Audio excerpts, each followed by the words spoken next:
Ребят, я не понимаю тех людей, которые думают, что Новый год можно праздновать только в каких-то из этих комнатах, в которых висят гирлянды, в которых нету дождика, потому что дождик это якобы как-то позор, такое создать елками. Но вы сильно ошибаетесь.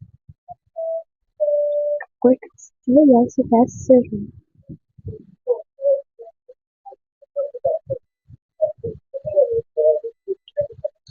Да, это, конечно, не мой дом, но и не дом моих родителей.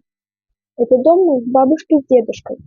Но мне важна не красота, мне важна та, насколько они старались ради моего приезда. Я приехала сюда за 5 дней до своей школы. И, знаете, я готова провести у них такой красоте, в которой они старались эти 5 дней. Эти 5 недолгожданных каникул.